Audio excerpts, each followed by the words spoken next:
Hey you guys, I'm Aigner. Welcome to Vendor Series episode 3. In today's episode, we are covering all the questions that you guys should ask your vendor.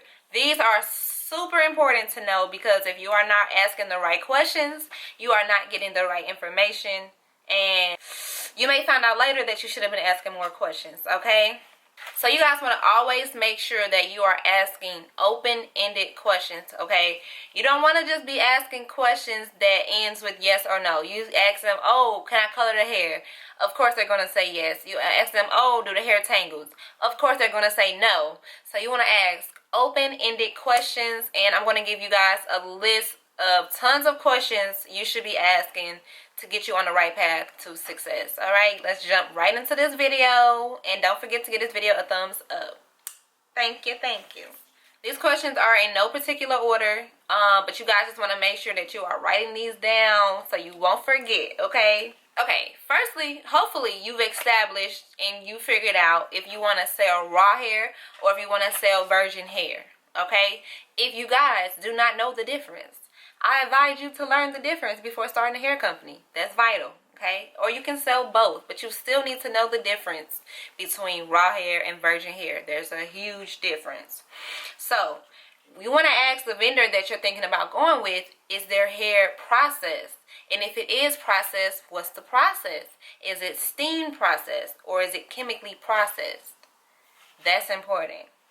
You want to ask them, how do they maintain the quality of their hair in such a high demand? So as you grow, because we all about growth, all 2019, 2020, 2021, as you grow and then your business start booming, you want to make sure that the quality doesn't take a hit because you're getting more and more orders. So you want to ask the vendor, how do they maintain that quality in such high demand? That's important. Alright, this is more common in raw hair, but some vendors actually do it as well with virgin hair.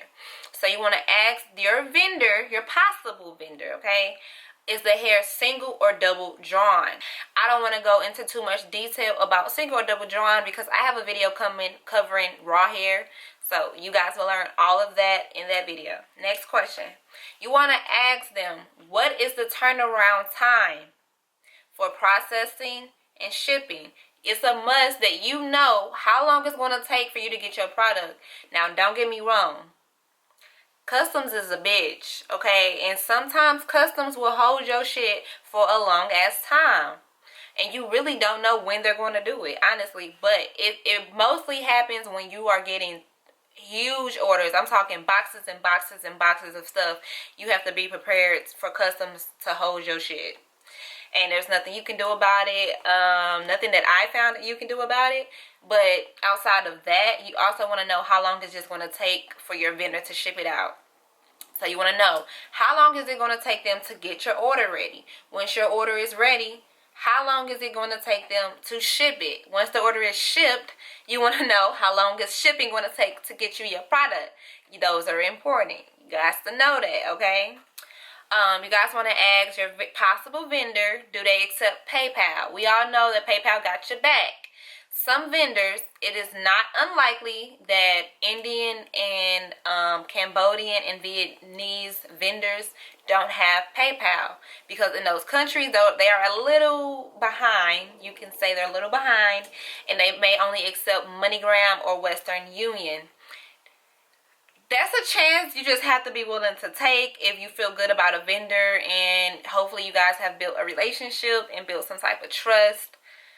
And sometimes you may take a loss. You gotta be prepared to take losses. Come with them W's though, so you can't have one without the other. That's just the way this game goes. But you want to, any Chinese vendor should take PayPal though. If they say no, that's a big red flag. Like, get out of there, sis. Okay, so the next question you guys want to ask is, you want to ask them, do they accept sample orders? All right. So some companies who are like bigger companies may only accept big orders. So if you start now, you don't have big order money, you know what I'm saying? And especially if you've never tried them before. So you want to make sure that they do sample orders. Some companies allow you to receive free samples, like a bundle or two. Some of them make you pay for it, but it's all a part of the process, y'all. It's all a part of the process. You just want to make sure that they accept sample orders, okay? Because some of them may be like the MOQ, which is the minimum order quantity. They be like, it's 10 pieces. And it comes out to like $800-900. Maybe not that much. It may come out to like 5-6. But you want sample orders.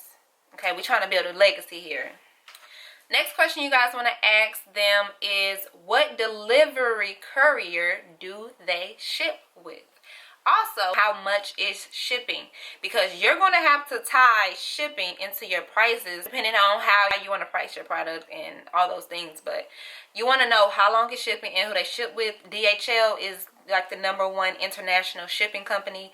Most of them ship with DHL, some ship with FedEx, and some ship with UPS. But you need to know all that. You need to know who they're shipping with at the end of the day. You need to know. We talked about sample orders. With sample orders, the minimum order quantity. So this is another big one, okay? Once you guys, decide, bang, I got a sample order. I've tested the hair for a few months. I love it. Now it's time to order wholesale, right? You need to know what's their minimum order quantity. You need to know how much do you need to buy minimum to receive wholesale prices. Because you're not going to be able to buy like 5 bundles and receive wholesale pricing, unfortunately.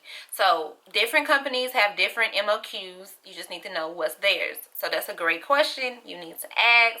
That's important.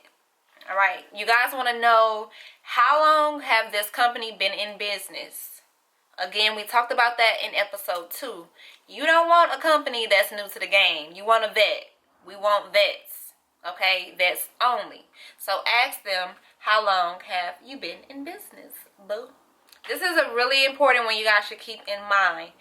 Not a lot of people have the opportunity to just get up and go to China, get up and go to India or Vietnam and go see these factories, right? So on WhatsApp, because a lot of them require you to have WhatsApp to chat, to talk, to, you know, keep the relationship, right? Unless you want to email all day, and nobody wants that. So on WhatsApp, ask them if they're able to video call you so you can see these factories and you can see if they're an actual factory or if they're just an office in a building and they're not a factory. That'll be a dealer, that'll be a distributor, that'll be a trader. You want a manufacturer, you want a factory. So ask them if they can video chat you so you can see, okay? And it doesn't really help with quality, like you can't, you know, tell if it's quality, but you can at least see where they're located at. You want to be able to do that. Another great question you guys should ask, this will help you save a lot of coins on packaging. You want to ask them if they will be able to manufacture your bags, your hang tags, your bundle wrap, your labels, right? So a lot of them can, if they're, especially in China. I'm not really sure about India or Cambodia or anything like that. I would doubt that they can do that. But China definitely can. I've had my vendor do my tags before, and it was cheaper than anywhere else I could have went. So you want to ask them if they'll be able to manufacture your packaging, okay? And then you will also get a lot for not a lot of money. So, and they have like everything on site. So they'll have like the graphic designers on site, who are pretty much, you give them your logo or you give them an idea of how you want it to look, and they create it. They do everything. So that's a great question you want to keep in mind, to ask them if they can make your packaging. All right, so you guys have to figure out what type of company you're going to, how are you going to run your company? Meaning, how are you going to go about starting? Are you going to wholesale? Are you going to drop ship? Are you going to do the pre-order method? How are you going to start? Once you figure that out, you want to ask these vendors, do they drop ship? I personally do not recommend drop shipping. I think I'm going to make that another video, a separate video, but I just wouldn't do it. But if you've decided to do the drop shipping method, more power to you. You got to make sure that they do drop ship. So that's a good question to ask. And last but not least, this is super duper, ooper, juper important, okay? You have to ask these vendors, where is the hair from? What is the origin of the hair? If your hair if you're dealing with a Chinese vendor, right, and they're marketing Brazilian hair, Peruvian hair, whatever, if they tell you that their hair is from Brazil, cut them out. No. They will be honest. If they're honest with you and they tell you that the hair is from like a city in China, that's honesty is the best policy. If they can be honest with you, I would give so many cool points to that vendor, and I would go with that vendor because you want them to be honest with you. Okay, so if you're dealing with an Indian hair vendor, you want the hair to be coming from India. If you're dealing with a Cambodian vendor, you want the hair to be coming from Cambodia. You want your origin to match your hair. Again, you don't want to be getting Indian hair from China. That just doesn't make sense. So always ask them, where is the hair from? And hopefully they'll be honest with you. But you have to know these questions to ask. You have to ask the right questions, and then you also know you need to know what to look for and what not to look for, and how to know when they're lying, because they lie a lot. And if you don't know no better, they're going to be getting over on you. Like, it's just, they're getting over on everybody. Because people don't know. So I'm here to make sure y'all know, because ain't no more scams. We're not getting scammed. This is the year of information, okay? But thank you guys for tuning in to episode 3 and episode 4. Make sure you check that out. I'll leave the link to that video in the description box. If you guys enjoyed this, if you learned something, if you like, oh, I didn't think about that, make sure you give this video a thumbs up. And thank you so much for watching. Mwah.